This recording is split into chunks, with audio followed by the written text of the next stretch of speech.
আসসালামু আলাইকুম।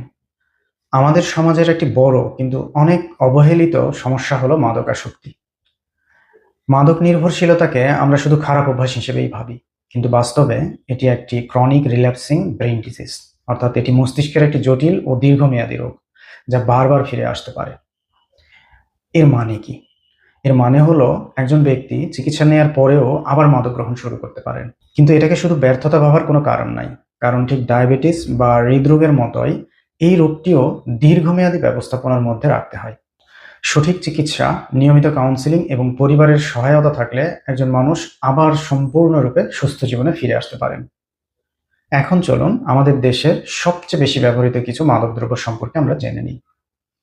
প্রথমেই আছে ইয়াবা। ইয়াবা বর্তমানে বাংলাদেশের সবচেয়ে বেশি ব্যবহৃত মাদকগুলোর মধ্যে একটি। এটি মেথামফেটামিন ও ক্যাফেইনের সমন্বয়ে তৈরি।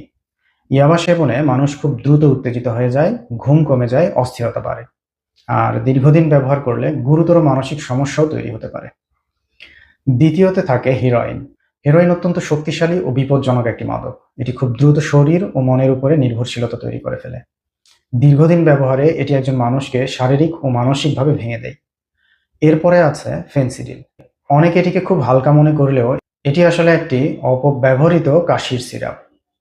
অতিরিক্ত সেবনে মাথা ঘোরে, ঝিমুনি এবং ধীরে ধীরে আসক্তি তৈরি হয়। গাঁজা বা ক্যানাবিসও আমাদের দেশে বেশ প্রচলিত। অনেকে মনে করেন এটি তেমন ক্ষতিকর নয়, কিন্তু নিয়মিত ব্যবহারে স্মৃতিশক্তি কমে যায়, মনোযোগ কমে এবং মানসিক সমস্যারও ঝুঁকি বেড়ে যায়। মদ বা অ্যালকোহল এটিও একটি বহুল ব্যবহৃত মাদক। অতিরিক্ত মদ্যপান লিভারের মারাত্মক ক্ষতি করে এবং পরিবার ও সামাজিক জীবনে নানা সমস্যা তৈরি করে। সম্প্রতি আরেকটি বিষয় খুব বেশি দেখা যাচ্ছে, সেটা হলো টাপেন্টাডল। এটি মূলত একটি ব্যথানাশক ঔষধ, কিন্তু অপব্যবহারের কারণে অনেকেই এটিকে নেশার জন্য ব্যবহার করছেন। কিছু ক্ষেত্রে এটি অন্য ওষুধের সাথে মিশিয়ে মিক্সার হিসেবে নেওয়া হয়, যা আরও বেশি ঝুঁকিপূর্ণ। আরেকটি বিপজ্জনক নেশা হলো ডান্ডি বা ইনহেল্যান্ট। এখানে আঠা বা কেমিক্যালের গন্ধ শুঁকে নেশা করা হয়। এটি সরাসরি মস্তিষ্কের ক্ষতি করে এবং খুব দ্রুত গুরুতর মানসিক ও শারীরিক সমস্যা তৈরি করে।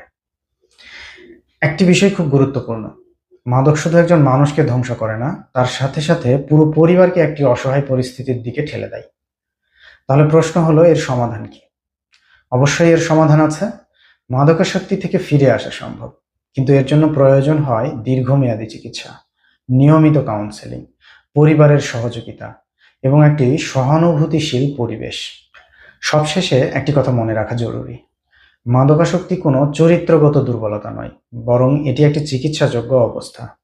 সঠিক সময়ে সঠিক সহায়তা পেলে একজন মানুষ আবার নতুনভাবে জীবন শুরু করতে পারেন। ধন্যবাদ। সুস্থ থাকুন, সচেতন থাকুন, মনের যত্ন নিন।